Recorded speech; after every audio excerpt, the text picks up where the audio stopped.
go through some of these. My operator over there is going to be changing the slides. The thing I want to do is just make sure we kind of hit the high points on the report that's before you.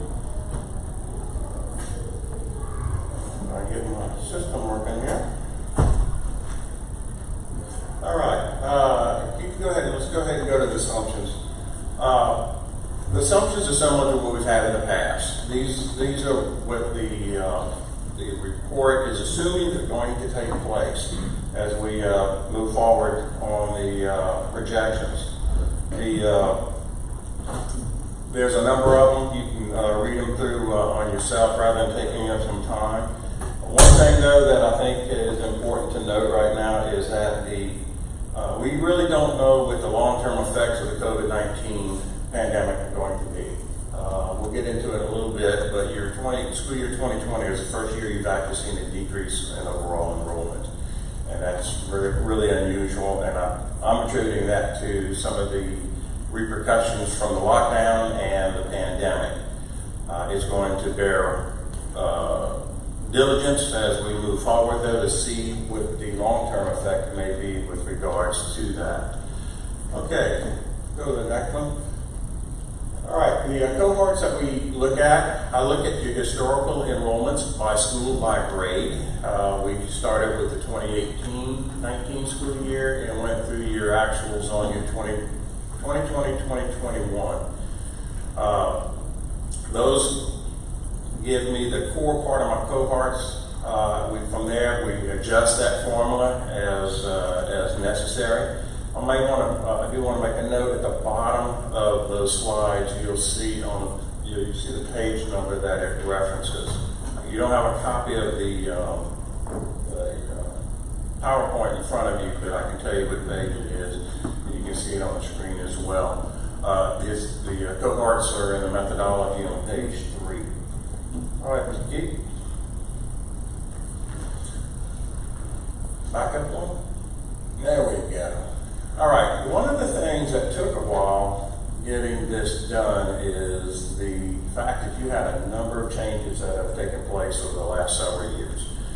We opened up Houghton Elementary with a new attendance zone. Normally, we like to have those attendance zones stable for about 2 to 3 years. But shortly after that, we started making some modifications for your DSEC case with student assignment. That plan went into 2020. Also, Legacy in Kingston, you changed the grade span on that from a pre-K 5 to pre-K 4, and you opened up Benton Intermediate for grades 5 through 6 from Legacy in Kingston. And then you also opened up New Benton High School. Now, while you didn't necessarily change the zones on those, it does kind of change where those students go to school. The biggest thing, though, is the pandemic. And because of these changes, I'm meeting with the superintendent and his senior staff, we had to do some extrapolation. I was told I was much more comfortable with the 5-year projection than I would be with a 10-year. 10-year was just carrying some of these extrapolations out too high, in my opinion. But I had nothing to bring them down other than just my gut feel, and I don't like doing that. I like to have some basis for it. So we agreed that at this point, because of all these changes, that we would look at a 5-year projection instead of the normal 10. My suggestion, though, is that we take a look at your enrollment when school year 2023 comes around and compare it and see if things have started to stabilize, particularly from the pandemic and also from your attendance zones that you put into place for the 2020 school year. These major changes are listed on page 2 as well as in other parts of the report. Okay. Let's talk about some of the external factors. As you recall from some of my previous ones, the external factors can affect your student population. General population is where your students come from, so always take a look at that. You can see you've had a steady increase from 1900 to 2010. The 2020 numbers will be coming out here shortly, and we'll see what that is compared to your actual census counts. But the median age has gone up just a little bit. From in 2010 it was at 34.6, in 2019 it's at 35.3. The population is getting a little bit older. Statewide, the state's is started older than you. They're at 35.9, and they're at 37.7 on the as of the 2019 estimates. All right. The Intracensus population projections. These are estimates that the Census Bureau generates. These are their 5-year averages. They do estimates in between. You can see you had a steady increase from 2010 all the way up to about 2017, and then after that it started leveling off. So that is telling me that we need to take a look at, see how that correlates to some of your student numbers. I remember you went down in 2020. Your rate of increase has also been slowing a little bit with your student population. But that's one of the few times that I've seen your parish population start to level off a little bit. Now, keep in mind that these are estimates. We'll have a good benchmark when 2020 census counts actually come in. All right, Keith. These are your population estimates. The Census Bureau did several years back. These are the same as in the prior report. I use the mid-range. I like to be a little conservative on your projections. I don't like to give a pie in the sky. I also don't want it too low. Cost of construction is expensive. I think mid-range gets us in a good conservative number, but without taking a chance of overbuilding or underbuilding. That chart is on page 7. Okay, Mr. Keith. All right. One thing that we started taking a look at since the last full report I gave you is the in and out migration using the IRS statistics of income data. It's been a real good source of data to look at what your in migration and out migration have been. Are you bringing in more people than you are sending out? Here you have, these are based on the top 6 parishes or counties. This is for tax year 2017-18, which was the latest data that they had. We'll probably get the 18-19 here before long. But you'll see on in-migration, you had the number of returns was 616 that moved in. That represent 1,295 people. The exemptions are the ones that you claim on your tax form. The adjusted gross income of those coming in was 25,602 times 1,000.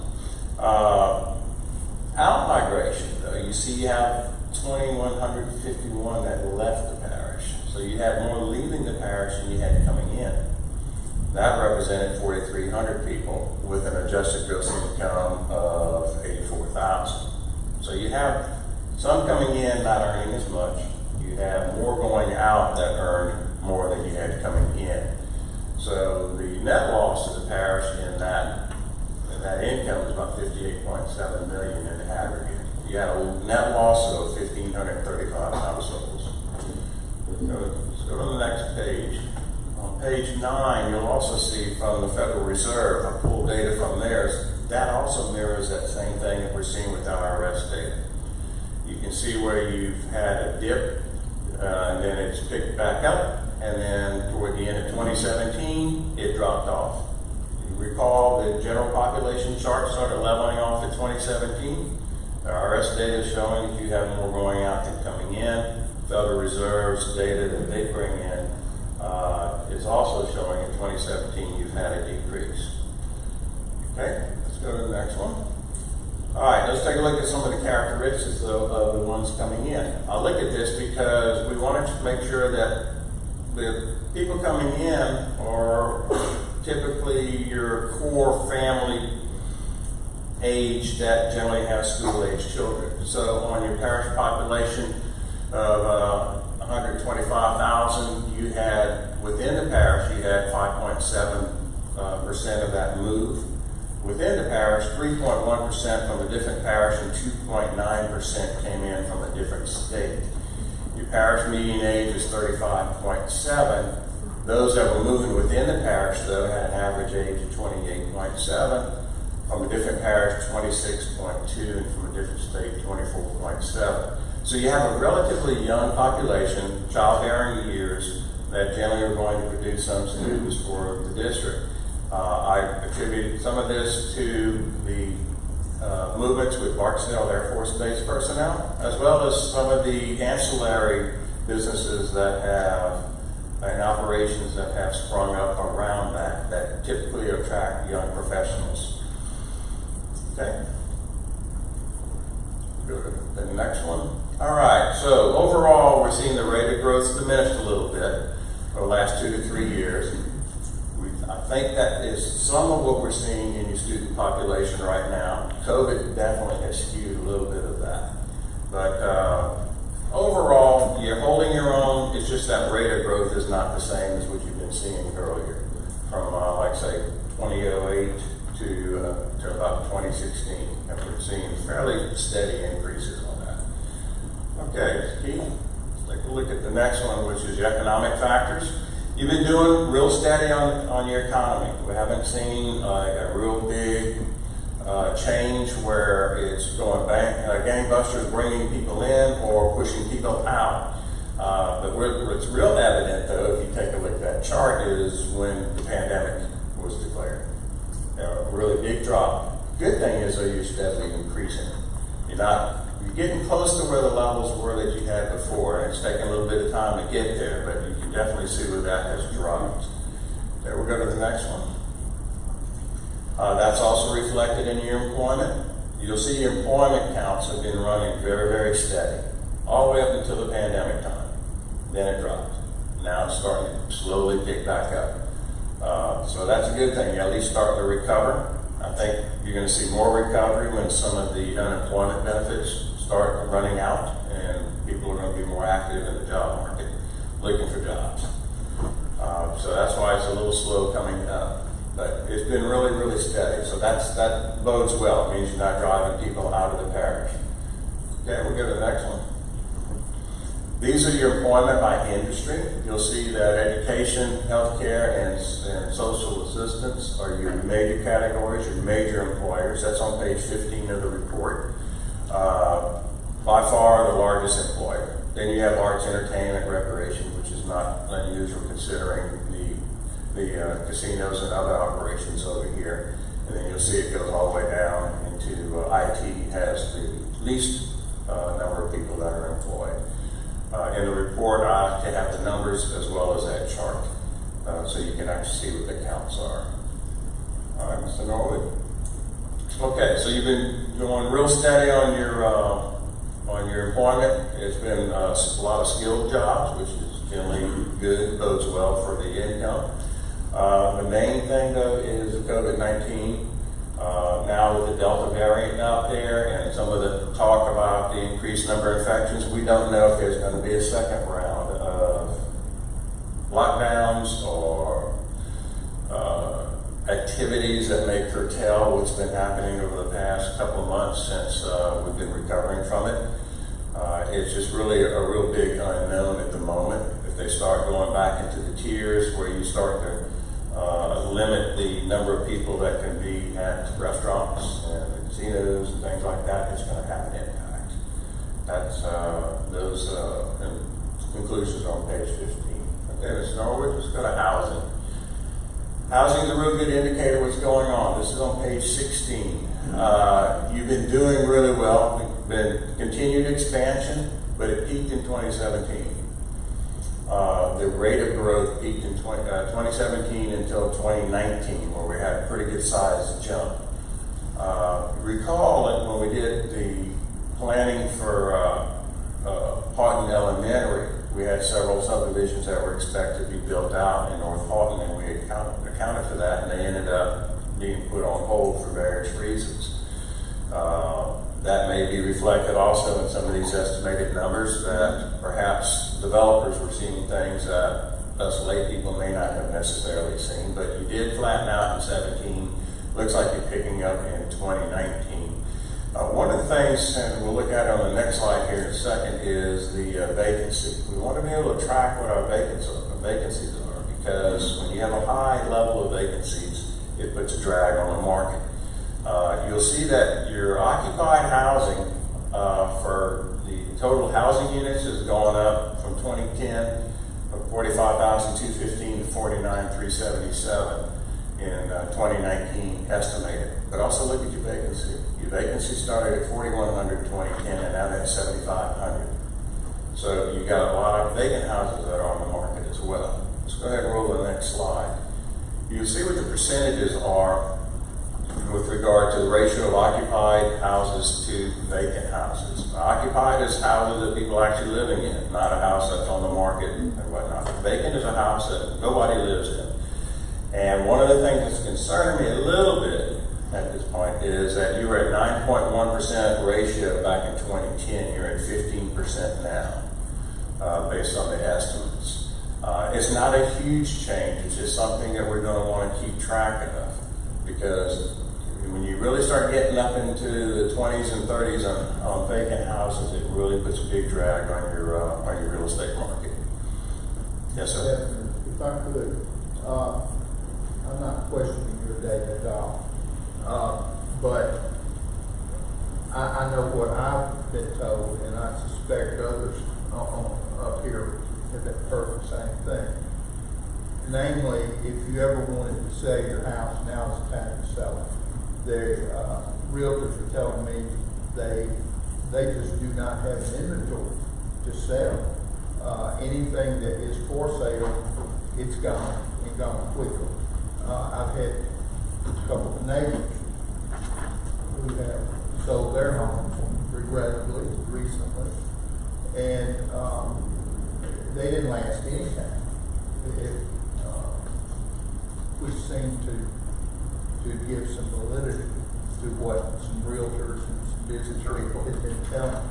So I'm not questioning your data, but it appears reality is that those nicer homes, they don't remain vacant or unoccupied for a very long period of time at all.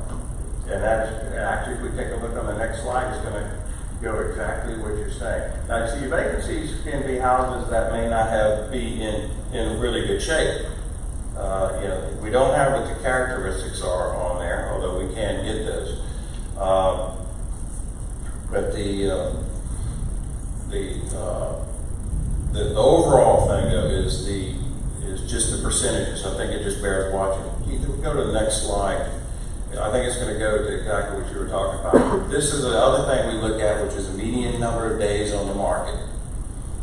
And this tracks how I have two different sources. One's with the Census Bureau, and the other one's with the Federal Reserve. These track the median number of days that an average house in the parish is on the market. Now, obviously, it's going to sell faster probably in Benton than it will be in South Boca. But you'll see it's real cyclical. And one of the articles that I thought was very informative was the Bossier Now article from earlier. And they seem the same thing. Their interpretation is the same. You'll have an increase in the number of days on the market, also a sharp decrease, where they'll just start selling. And then you'll see it pick back up again, and then it starts selling. Now, well, that's because people are adjusting their prices, and they're having to hang on to it a little lower, and then they drop that price a little bit, and then all of a sudden it sells. That could be one dynamic. Another one could also be with the overall mortgage market is doing. But there's no question that with the pandemic, housing sales, you would have thought would have gone really slow, have actually gone nuts. And I think a lot of that's because people realize, if I got to stay in my house, I'm going to want a nicer house with more room, area to set up an office so I can commute, I can telecommute, I don't have to go to the office. And if I'm going to spend 24/7 at my house during a lockdown, I want to be comfortable. So you've been seeing a lot of trade-ups during this period. Plus, the mortgage rates have been very, very favorable to do that. So there's a lot of things that at first glance you wouldn't think would happen, but definitely have happened. The thing that still puzzles me is why car sales just went through the roof with the pandemic. It's just like you can't keep anything in stock, notwithstanding the issue with the chip shortage. But you'll see right now, you had a little bottom out, and now you're going back up a little bit with regards to the time on the market. But that's going to be cyclical. It might go up, drop a little bit. If people start dropping prices a little bit, or you get another surge in demand, that number is going to drop down. All right. So Norwood, let's go to the next one. Ms. Norwood has been very, very diligent about getting me information on a lot of your subdivisions that are being permitted around the parish. And so for this report, I went ahead and started locating them on the map, figuring out which zones they were going to be, the number of units that we anticipate are going to come online if the developer schedule holds in the next 5 years or so.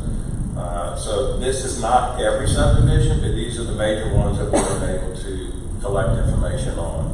I have it based on the development name, number of projected units, the start dates that they're estimating, and then the elementary, middle, and high school zone that will be affected.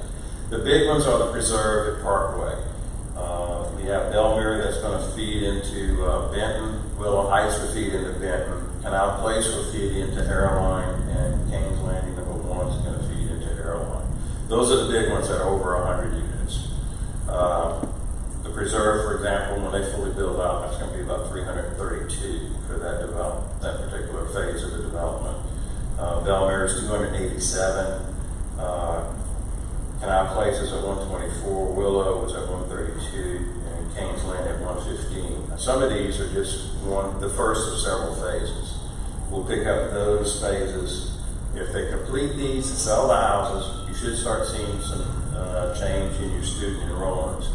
But if they do that, when we review this again in 23, we'll see where they are on their developments and make adjustments for your future growth. But this will give you an idea of some of what you may see. Now, not all of these are going to be the types of houses or the price range that's going to attract families with school-age kids. A lot of these are trade-up homes for empty nesters. Their kids are already going through the system. They're looking for something that'd be nicer. They don't need all the room in their previous home. So some of these are marketed toward those folks. The other thing that we talked about a little bit, and I'll just bring it up here, is that you have a number of your older subdivisions are aging out now. You've seen that particularly in the Bossier City area, particularly on the south end. Very nice homes or what have you, but they're aging out. The kids are already been raised, they're going through your system, they've graduated, they're out of the system, and there's no more coming in behind that. That's a typical neighborhood life cycle. The age of those will get older, then they'll go, assisted living, they pass away, what have you, the houses go on the market or they go for rent. At some point in time, it gets to the point where you can have families, starter families coming in, they can afford that. They start coming in with school-age kids, and then you'll start seeing another rise. I'm anticipating that you'll pick up some from the preserve for Parkway, for example, but you're not going to get all of those because of the type of houses and the prices that they're at. I took a look at that data at the census block level, and the rate of public school students in that area is lower than it is in some of the other parts, like in North Park. So, but it's going to bear watching. All right, transportation. I'm not seeing anything. You can go to that next one. Well, we got flood zones. Flood zones are the flood zones. These are the new ones that were issued a little while back, and the areas in red basically is where you don't want to build, and the areas in green are where you can build. So that's going to dictate where your growth is going to go. All right, you go to transportation. The parish has some transportation network improvements going on right now. I don't see anything that is major that's going to alter your current growth pattern as far as your but that chart I think you're going to find very useful. I also have a similar chart in the back of the appendix that's set up alphabetically. The schools are listed according to their school codes, which is how the state tracks it. So that's why I keep it that way, so I don't mess with the data by entering a lot of this stuff manually. But I do have it alphabetically in the back. Page 37 shows the projected increases by individual schools. You're going to have 22 of them that are projected to have some type of increase in population.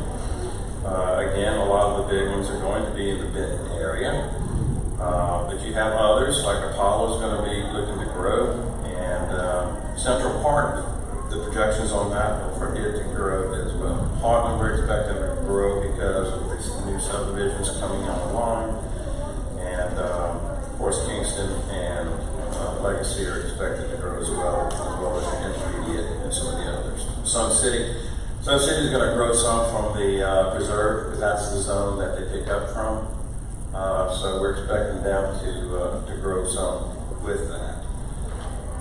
On page 36 are the projected decreases. You have 11 that we're expected to have a decrease of some kind in population. Some of them are relatively small. Waller and Elm Grove, Middle,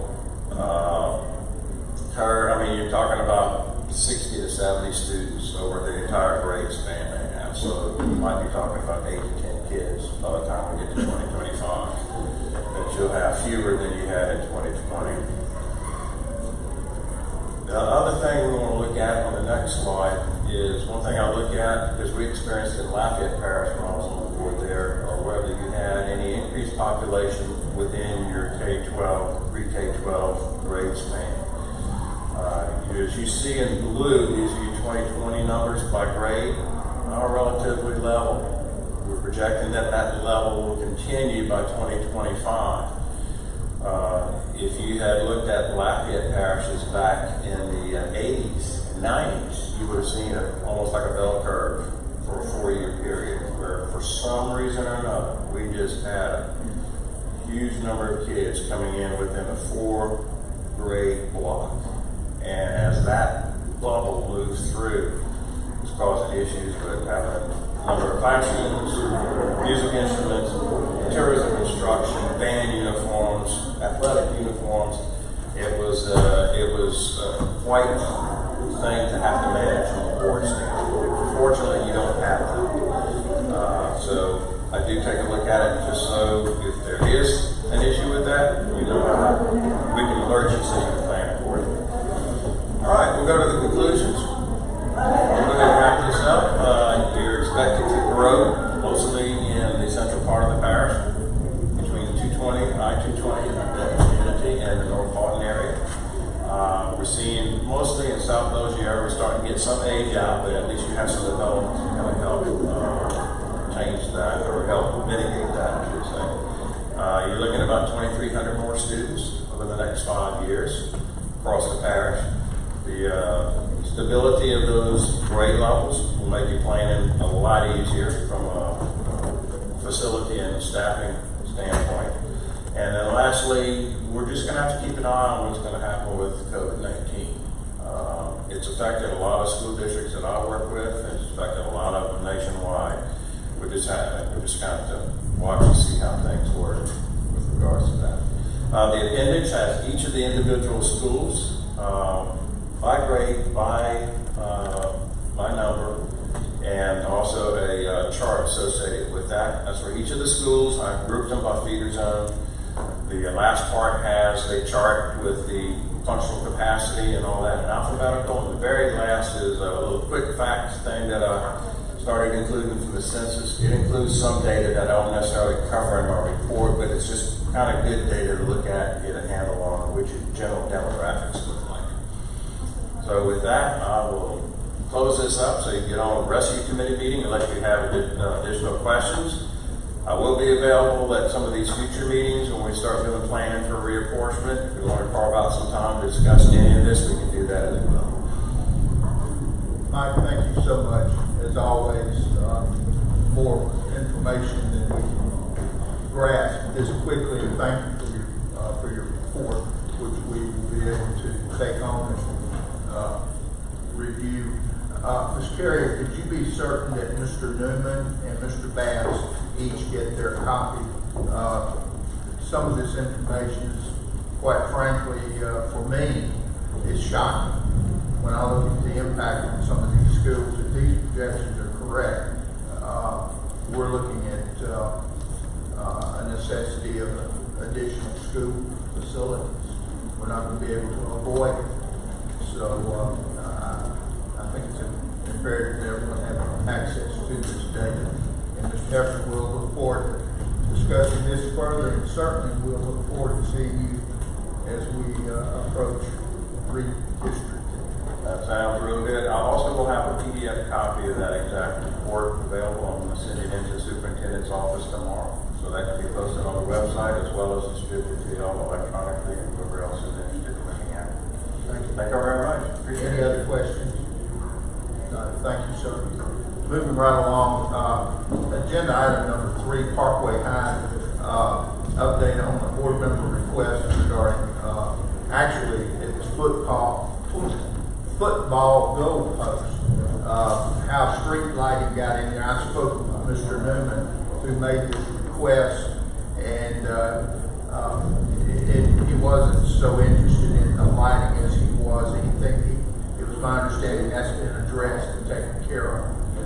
It is the goalpost matter, and he is requesting that we address it. Mr. Norwood, would you care to explain the intricate details? No, sir. What I have is a quote that was provided by the maintenance department. It is to provide goalposts on the football field Parkway.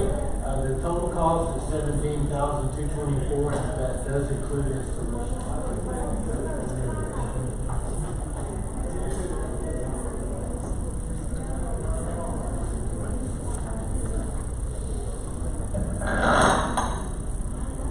Mr. Vandenberg. And we have a new football coach down there. We don't want to hamstring him, late in the game. We got to go for 4 bills to get extra points every once in a while. So we would appreciate any motion to help out the bench football team. And according to the conversation I had with Mr. Newman earlier today, he said he had no problem utilizing some of the bond funds or our maintenance funds if they were available. The funding was strictly at the discretion of the committee. So do I hear a motion?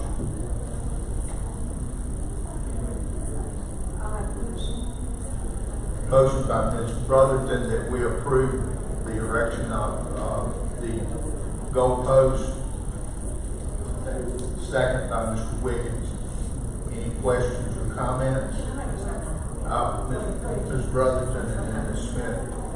I would like to see this come out of the bond funds, so that we have that precedent set. Equipment and stuff coming out of the other funds.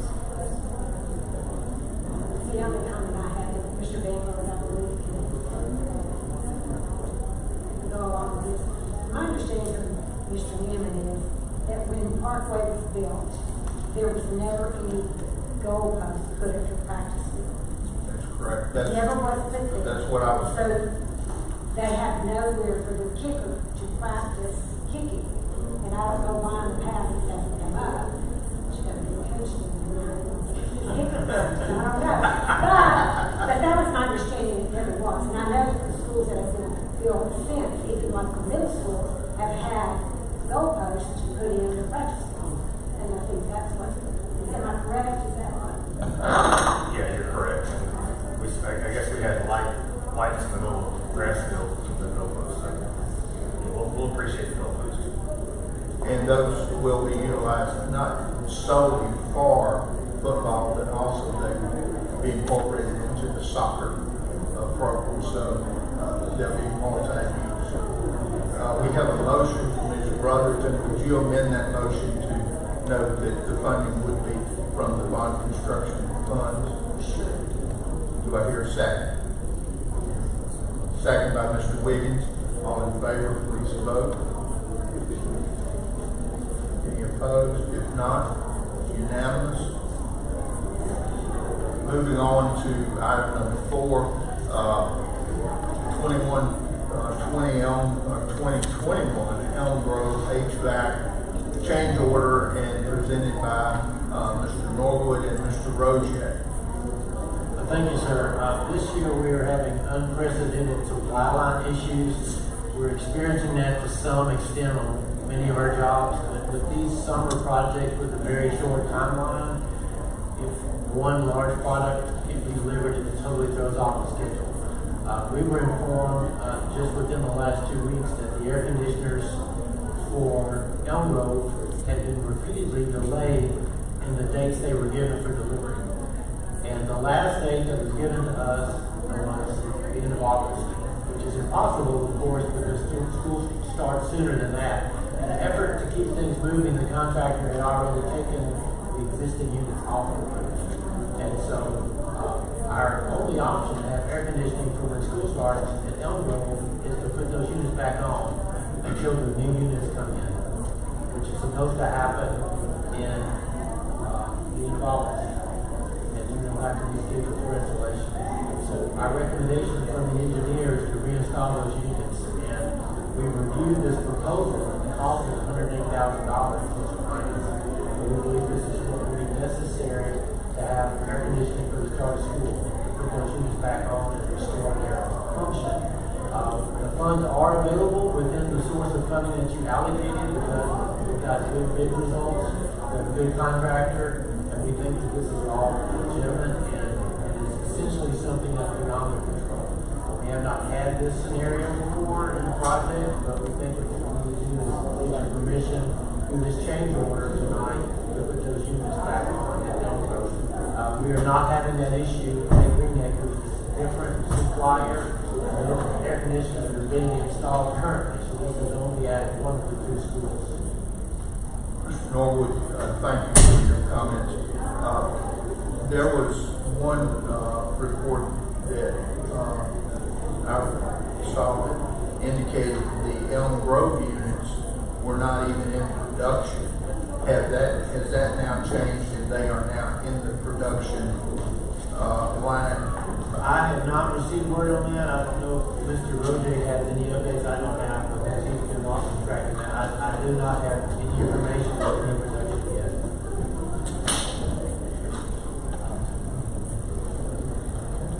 Mr. Vanguard? How long does it take to take them off the roofs? I mean, is that going to be a quick process when they come in? Well, to swap them back out for rooms. They're going to do it wing by wing, and I would say, can you put up with that? Maybe a couple weeks per wing, something like that. But we typically, if we have one unit fail, it can only take a couple of days to swap them out. For a whole school, you probably spread that out. Depending on the size of the crews they put on the job, or if they use a regular standard 2-man crew per unit, it takes probably about half a day to have it reset. I would assume they would bring some crane settings and multiple crews in their open dates to try and hammer out as many as they can. They can do as many as 10. Hopefully, they had a couple. I think they could probably do the whole school in about 3 weeks if they had just 3 weeks. So if you split those dates up between the open dates, they'll get it done. It's just materials that don't go around those units. Mr. Downing, would you inform the committee about your conversations relative to our responsibilities and exclusions, act of God situation? I think you discussed this with Mr. Selby, Mr. Guys, we don't have any reasons. Right.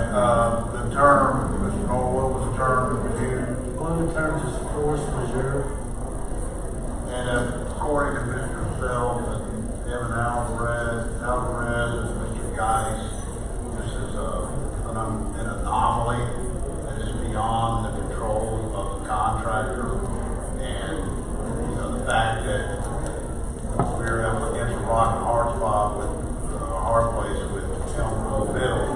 August 10th is teacher in service, and we need to do whatever it takes to get that school inhabitable. It's unfortunate that we're having to double the work, so to speak, but the effort was made to remove the units ahead of time so that the contractor would be able to complete the changeover within the 2-month window that he had.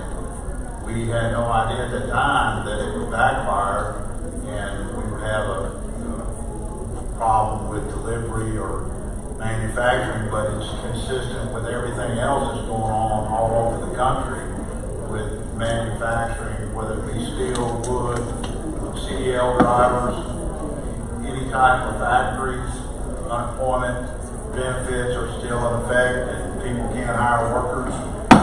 Everywhere you go, whether it's retail, wholesale, commercial, they have the same issues. So we're just, we've been impacted as well in this situation. So I don't think it was anybody's intent to, the intent was to expedite the change out. And I think we were fortunate that we got the units agreement in the middle when we did. And I think there's a silver lining in the fact that we still have those old units, or else we would really be in a bind. The other thing, I don't know if Mr. Norwood mentioned, that project came in below budget, so there's still, we have some room within that amount to be able to address this situation and be able to open that school on August 10th. Ladies and gentlemen of the committee, you've heard these comments. We'll entertain a motion to approve the funding of this change order.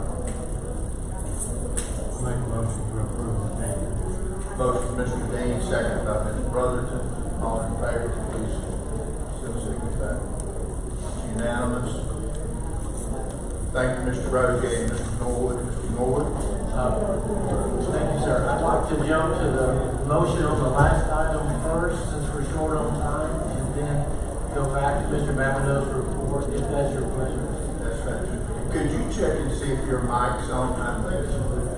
I'm seeing It is on. I'm gonna have to get right on top of it. I'm using a mouse here, so I have the drawer pulled out. Okay. I'm not as close as I could. As you recall, I think it was back in March, you authorized professional services for the roof repairs. It's mostly roof repairs. Mr. Babineau has renamed it the Belgian Prairie School Board Storm Damage Repair Projects because there are other tasks. We now would like to get your permission to bid those projects. We're pretty far along on several, and just for the sake of efficiency, we'd like to get your permission to proceed with bidding or procurement of all the remaining projects. You've heard Mr. Norwood's comments. Any questions? Have a motion by Mr. Wiggins. Do I hear a second? Second by Mr. Dean. All in favor, please so signify by raising your hand. Thank you, Mr. Norwood. Motion passes, Mr. Gary. Thank you. And that takes care of item number 6. Item number 5, Mr. Babineau, we have granted you this extended period, so just take full advantage of it. With your permission, I'm going to skip through this and just go to the photo slides. Try to get to the meat of the matter if I can. There you go. Start with Benton very quickly. I'll just give you the highlights. We're making progress. The contract will finish early. It will not likely be in time for the first day of school, but shortly thereafter. Typical interior of the classroom, walls are primed with the first coat of paint cabinets installed. The air conditioning ductwork is there. The ceiling grid is there. What's going next is they're working on the brick. This is the north side. That's where all the air conditioning units go. The units are on site. That's not a delay on this project. They've been delivered a while back. When the mason finishes, they'll start in, and hopefully by the end of next week, the AC will be installed. When that happens, they turn them on, and they can finish the interiors, including the ceilings, the floor, and the final coats of paint. They installed pavement today. This is a parking lot where they tied in a drain, and beyond this is the sidewalk for the new canopies that are going in. This is the wing. This is the gym to the right. Let's go on to coat. All right.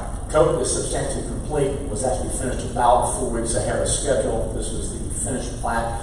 This is the interior of the band room, which is about 50% larger than the original band room. We did a final punch inspection on July 8th. Most of the interiors were pretty good. There were some minor items.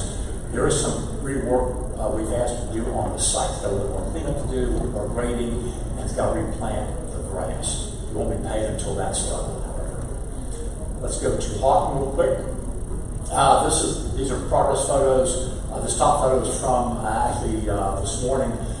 This is the wing to the right. This is the admin to the left. You can see the exterior sheeting that needed to go up. You can't quite tell, but there's actually a lot of metal studs behind that. So it's a pretty good view of the overall. If you've been out there, you've noticed there's lots of building materials stacked all over the place. In fact, they've had to use the new parking lot that's not being used for the summer to stack some of the materials. They have to find another place. They've been talking to maybe the property owners to rent some property temporarily, so they're trying to get some of their products in advance on that. We do have one little delay right now. This is the concrete block for the stairs. There's another type of concrete block coming for the corridors. Most of it is in. There's one more piece coming. We hope within the next week or so that they can start the corridors. Okay? That's all on the bond program. I got a little quick for you on the storm damage. Let's go next slide. Okay, in general, I think we'll just stop there because we're over time. Legacy is at 51%, that middle at 40%. That middle change order for some additional new roofing per the adjusted revised report is coming out. That'll be paid for by the insurance company, which means we get more new roofing at Benton Middle, which is a good thing. TL Roads and Platte, those were bid back in March and April, and as of about 2 hours ago, the most recent update I got on material deliveries, which you've heard in relation to your AC on your other middle school, is late November. That's a huge disappointment, but it's happening in many industries across the board. It's global. It's nothing our region is experiencing. Everyone's experiencing the same problem. The good news, though, is Deputy Lewis and Powell are about ready to go out for bid. Meadowview Benton's plans are at 95% completion. We just got the adjuster's comments back. They've gone to the architect. Benton High, Houghton Middle, they're also at 95%, and the adjuster's reviewing those now. I expect that back in about a week or so. We'll give those to the architect, and then those can go out for bid. Airline Benton Intermediate Kingston, plans are in progress. Airline is waiting for some additional scope clarification from the adjuster. Actually, there's a drawing sent to the adjuster asking for some clarification, and I hope to have that back soon, and then we'll give that to the architect. And then last, the extension letter was sent about a month or so ago. I've talked to the adjuster. He really does believe there's every reason to think it will be granted. I don't have an official word yet, though. He has seen a project schedule, and we just keep my fingers crossed. One quickie, Story, if you can skip through to the project schedule. There we are there. This is a quick graphic. I know you probably can't read it because there's too much printing on a very dense schedule. But right here, this orange line, that is material. That's material delay, and that was just adjusted for TL Roads and Platte. And then the construction is much less time. So we're going out to November right now. These other projects show 8 to 12 week delays as they're built into the schedule. Those are not bid. Not knowing exactly when they're bid and what the material delay will be at that time, we're only assuming 8 to 12 weeks until we know. Once we get a bid, we can plug that in once we get information from that particular manufacturer. We'll know. But the bottom line is the work at best for the largest projects, which is the airline, Kingston, and Benton Intermediate, will go into probably July, August of next year. It's a little past your August 22 deadline. That's what we've asked for the extension. So that's everything in a quick nutshell. Any questions? Ms. Darby? I don't see Bojo here. I'm sorry, I couldn't hear you. I don't see Bojo here. Are we done with Bojo? What's the status? Which Bossier project? High school. Bossier High, it's not one of the roofing damage projects. Most of the roof damage was north of the parish. Okay, so Bojo was not damaged? No, ma'am, not to my knowledge. That was not included in the original scope for the judge. So, survive that. Any other questions? Thank you very much. Thank you, Mr. Babineau. That concludes our meeting. Ladies and gentlemen, due to the fact we are going immediately into our regular board meeting, and some